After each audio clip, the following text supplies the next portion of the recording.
¿Es este el momento más difícil para invertir de los últimos años? Una guerra en el este de Europa que parece que no va a terminar nunca. Una situación en Oriente Próximo que parece ir complicándose cada vez más. La amenaza de una posible recesión económica en un gran número de países desarrollados. La situación de la economía en China y la tensión en sus relaciones comerciales tanto con Europa como con Estados Unidos. Y para colmo, en unas semanas las elecciones en Estados Unidos que podrían tener un impacto enorme en los mercados. ¿Cuáles son los mejores activos para posicionarse ahora mismo? ¿Qué sectores van a ser los más beneficiados si gana Trump o si gana Harris? ¿Qué significa realmente la bajada tan agresiva de los tipos de interés? Estas son solo algunas de las preguntas que le he trasladado al gran Pablo Gil en este vídeo, un profesional con casi 40 años de experiencia en los mercados y que nos ha compartido su visión y algunas pinceladas de sus propias inversiones actuales. Así que si te gustan estos vídeos, vamos con ese gran like como siempre, ese gran apoyo, porque empezamos. Hola, ¿qué tal? Soy Pablo Gil y es un placer pasar una vez más por el canal de mi tocayo Pablo, de Diario de una Inversión. Quería aprovechar para invitaros a mi directo totalmente gratuito del próximo 21 de octubre, donde os voy a contar cómo veo el mercado en la actualidad y además os voy a mostrar qué metodología utilizo personalmente para maximizar los resultados de mis decisiones financieras a fin de obtener la mejor rentabilidad cuando hacemos inversiones. No te lo pierdas, te espero allí. Pablo, antes de nada, bienvenido de nuevo al canal. Siempre es un placer contar con tus opiniones y tus reflexiones, y más en un vídeo como este en el que vamos a intentar poner un poco de luz a la situación actual del mercado. Para mí es un auténtico lujo tener en el canal a alguien con casi 40 años de experiencia y que ha vivido casi de todo en lo que a mercado se refiere. Y por eso me gustaría trasladarte algunas de las preguntas que más se están haciendo los inversores en este momento. Hola Pablo, pues encantado de estar en tu canal y poder compartir con tu audiencia cómo veo los mercados en la actualidad. Así que adelante con tus preguntas. Sinceramente, mires donde mires, parece que solo hay incertidumbre. Aunque siempre hay motivos para preocuparse, yo tengo la sensación de que posiblemente este sea uno de los momentos históricos con más frentes abiertos a todos los niveles. Una guerra en el este de Europa que parece que no va a terminar nunca. Una situación en Oriente Próximo que parece ir complicándose cada vez más. La amenaza de una posible recesión económica en un gran número de países desarrollados. La situación de la economía en China y la tensión en sus relaciones comerciales tanto con Europa como con Estados Unidos. Y para colmo, en unas semanas las elecciones en Estados Unidos que podrían tener un impacto enorme en los mercados. En tu opinión, ¿dirías que este es el momento más complejo y de mayor incertidumbre al que te has enfrentado tú como inversor en los últimos casi 40 años?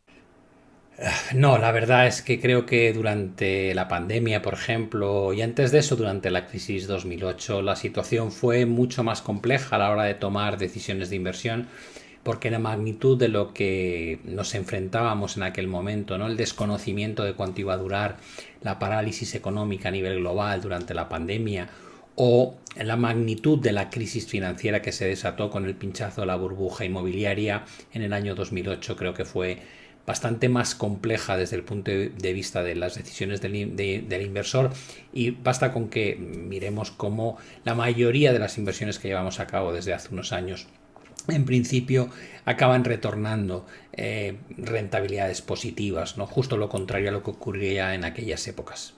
Pablo, hemos asistido a un importante rebote en la bolsa china tras las últimas noticias relacionadas con el paquete de estímulos por parte del gobierno chino. En tu opinión, ¿crees que ya hemos visto el suelo en China y que lo peor podría haber pasado ya? Bueno, China es muy importante porque es la segunda economía del mundo. Venimos experimentando un comportamiento muy diferente al que se registraba tanto en Europa como en Estados Unidos, y creo que sí, que el suelo de la bolsa no se suele alcanzar cuando la situación se arregla, sino mucho antes. El mejor ejemplo es recordar que en marzo de 2009 el S&P 500 pues cotizaba a 666 y la economía estadounidense decrecía a un ritmo superior al menos 4%, estaba en plena recesión. Pero las bajadas de tasas de interés desde el 5,25 hasta el 0% y el primer programa de QE que se estaba diseñando ya por aquella época, pues fueron el detonante del inicio de la tendencia alcista que aún está vigente a día de hoy. Y creo que en China pues puede pasar algo similar, ¿no? Ya que se han juntado pues una valoración muy baja con una serie de estímulos por parte del gobierno que cada vez son mayores, y esa combinación pues en otras circunstancias han sentado las bases del inicio de un mercado alcista que espero que esta vez no sea distinto. Y en ese sentido, también hemos visto cierta alegría en determinadas acciones internacionales con gran exposición a China, como Louis Vuitton, que tuvo un rebote de casi el 20% en una sola semana. ¿Cuál es tu opinión concreto sobre el aspecto técnico actual de Louis Vuitton? Bueno, en el caso de Louis Vuitton, como bien dices, efectivamente el consumidor chino juega un papel vital en este tipo de compañías. am, y la pregunta es si los estímulos que está volcando China van a tener el efecto que estamos buscando en un mayor consumo de producto de lujo, ¿no? Esa es una gran incógnita porque muchas veces, como decía antes, el resurgir de la bolsa no coincide con una mejora de la situación económica, sino con una mezcla de valoraciones bajas junto con estímulos cada vez mayores. El problema principal que yo detecto en Louis Vuitton es que a nivel técnico ha habido muchísimo deterioro, ¿no? Vimos cómo se rompía la directriz alcista que se había iniciado en el año 2016 y todavía tiene activa una estructura técnica que llamamos doble techo, cuyo objetivo pues apunta hacia cotas de 450, lo que implica que quedaría bastante castigo a la baja todavía. Es verdad que no todos los objetivos de los patrones gráficos se cumplen, pero me atrevería a decir que mientras no se invalide la señal de debilidad que está ahora mismo activa, pues yo optaría por ser cauto con este valor. Volviendo a la macro internacional, hace unas semanas asistimos al pivote de la Fed con una bajada de tipos doble, una medida bastante agresiva. Ha habido diferentes opiniones en redes y entre los analistas macro, pero ¿tú eres de los que se cree el discurso de Powell sobre la fortaleza de la economía en Estados Unidos y que la bajada doble se debe a que dan la inflación por controlada? ¿O eres de los que piensa que una bajada de ese calibre puede estar motivada porque ya intuyen o incluso saben que podrían haber roto algo en la economía? Bueno, yo creo que la Fed tiene mucho margen para reducir las tasas de interés ahora que la inflación a nivel interanual, cuando miramos la tasa interanual, ha corregido hasta acercarse a la cota del 2%. En especial cuando miras el dato del PCE, ¿no? Lo que llamamos el Personal Consumption Expenditure, que es la métrica que más le gusta a la Reserva Federal. Y si a eso le añadimos el rebote de los últimos trimestres en la tasa de desempleo, que no es nada alarmante porque veníamos de cotas históricamente bajas del 3,4, pero hemos visto cómo se alcanzaban cotas de 4,3, ahora estamos en 4,1 más o menos, pues creo que la Fed lo que está haciendo es un movimiento preventivo, ¿no? Para evitar precisamente un enfriamiento brusco de la economía. Viendo el discurso que nos soltó Powell en la última reunión de la Reserva Federal, pues me cuesta pensar que detrás de esta bajada de tasas de interés hay realmente una clara preocupación por una recesión a corto plazo. No, no lo creo.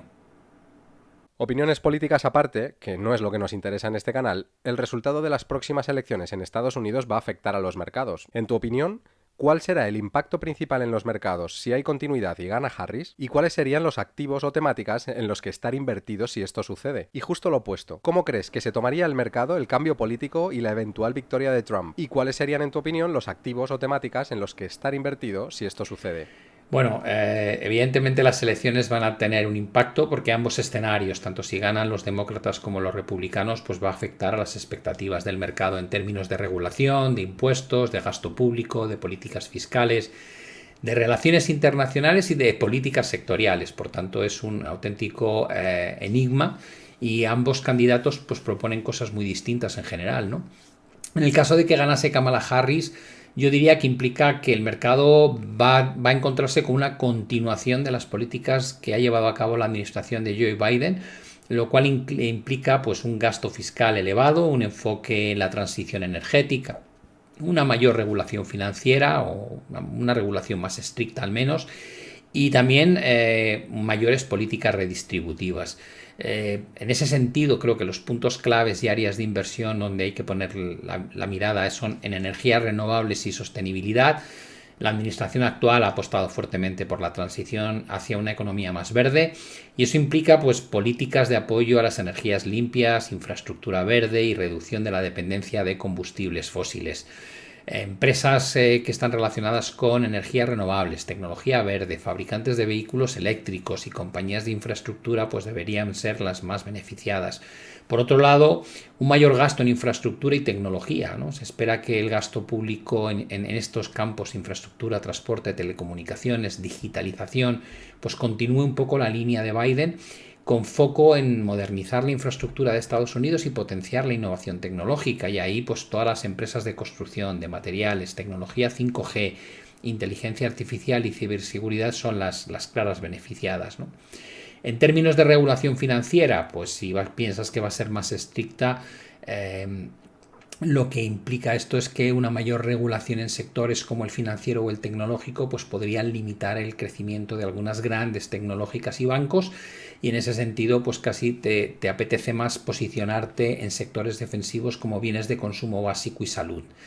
En el caso opuesto, que ganase Donald Trump, pues que implica cambios más disruptivos en políticas económicas y comerciales. En este sentido, ya sabemos que Donald Trump pretende recortar nuevamente los impuestos y reducir la regulación, y con Trump en el gobierno pues habría que buscar una continuidad de las políticas de recorte de impuestos corporativos y personales y la eliminación de regulaciones restrictivas para el crecimiento económico. ¿A quién beneficia esto? Bueno, pues a las grandes empresas, incluyendo sectores de energía, manufactura y tecnología.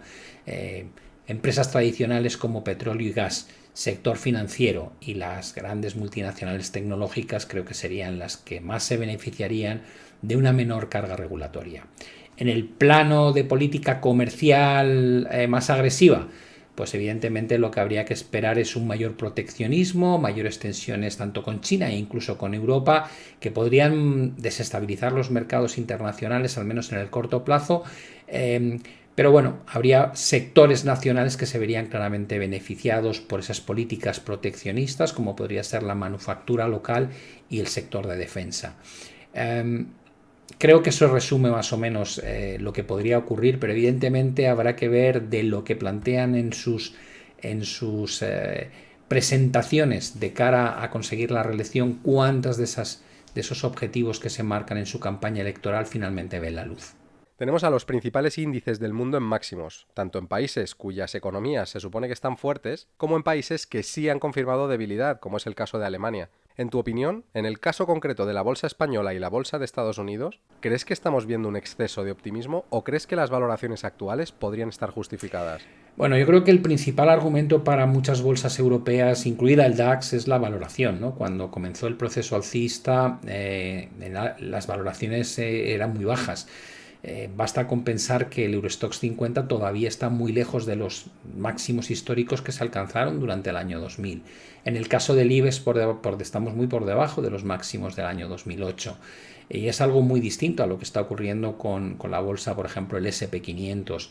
La bolsa estadounidense pues cotiza valoraciones muy altas, pero creo que en Europa esas valoraciones no son tan exigentes. Y para cerrar, Pablo, siguiendo con las valoraciones y el momento actual del mercado, dinos dos activos que en tu opinión podrían estar ahora mismo en niveles interesantes. Bueno, dos cosas así que me parecen interesantes. Bueno, pues como he dicho antes, creo que la bolsa china sigue ofreciendo una buena relación beneficio-riesgo en este momento.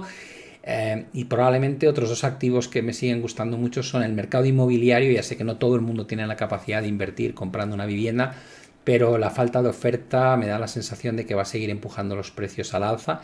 Y luego Bitcoin, pero Bitcoin de una visión muy largoplacista, porque creo que si algo es evidente es que hay un proceso desde hace décadas de destrucción del poder adquisitivo del dinero fiat. Por tanto, buscar alternativas a ese dinero fiat creo que es interesante, y Bitcoin probablemente por la liquidez que tiene, por la historia mucho más larga que el resto de los altcoins, pues probablemente sería el activo que querría tener en cartera, como el activo con un poco más de volatilidad, que no se acerca tanto, digamos, a las apuestas o a las estrategias donde buscas más seguridad pero con menos retorno. Muy interesante, Pablo, muy de acuerdo contigo. Precisamente en el último vídeo del canal hablábamos sobre Bitcoin.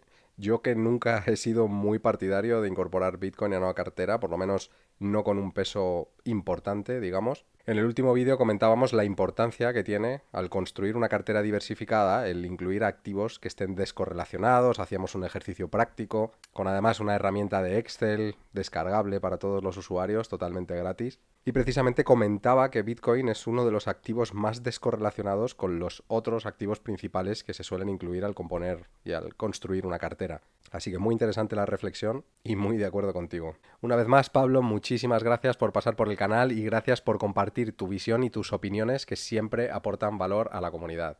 Aprovecho la oportunidad para decir que ha sido un placer compartir contigo esta entrevista, y quiero mandar un saludo a toda tu audiencia y recordarles que durante el directo, que es totalmente gratuito, del día 21 de octubre, pues os voy a dar más detalles de esas oportunidades y riesgo que veo que hay en el mercado para los próximos trimestres y también de cómo optimizar las decisiones de inversión con una metodología sencilla pero a la vez eficaz. Así que no os lo perdáis, os espero allí y espero que compartamos ese par de horas de seminario gratis donde seguro que sacáis pues mucha información valiosa para que luego lo podáis aplicar en vuestras estrategias a lo largo de los próximos meses. Claro que sí, Pablo, estoy seguro de que va a ser súper interesante. Va a ser uno de los eventos del año sin duda. Os animo a todos a que recojáis vuestra invitación totalmente gratis en el link que tenéis en la descripción. Y como siempre, un placer, Pablo. Muchísimas gracias por pasar de nuevo por el canal. Un placer.